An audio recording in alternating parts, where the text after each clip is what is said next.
हमारा आज का मौजू है कमाल क्या है। अब्बू सईद अबुल खैर से किसी ने कहा, क्या कमाल का इंसान होगा वो जो हुआ में उड़ सके। अब्बू सईद ने जवाब दिया, ये कौन सी बड़ी बात है, ये काम तो मक्खी भी कर सकती है।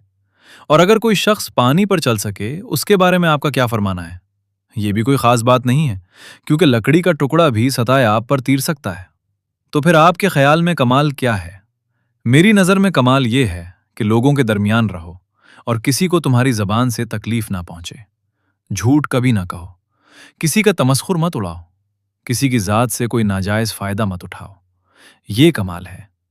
ये जरूरी नहीं कि किसी की नाजायज बात या आदत को बर्दाश्त किया जाए।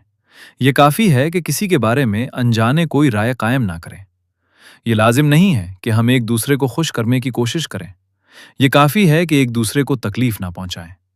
ये जरूरी नहीं कि हम दूसरों की इस्लाह करें। ये काफी है कि हमारी निगाह अपने उयूब पर हो। हत्ता कि ये भी जरूरी नहीं कि हम एक दूसरे से मोहब्बत करें। इतना काफी है कि एक दूसरे के दुश्मन ना हो। हासिल कलाम, दूसरों के साथ अमन के साथ जीना ही कमाल है। अगर आपको ये वीडियो अच्छी लगी हो तो चैनल को सब्सक्राइब करें और मजीद इस्लामी याद दहानियों के लिए हमारे साथ जुड़े रहें।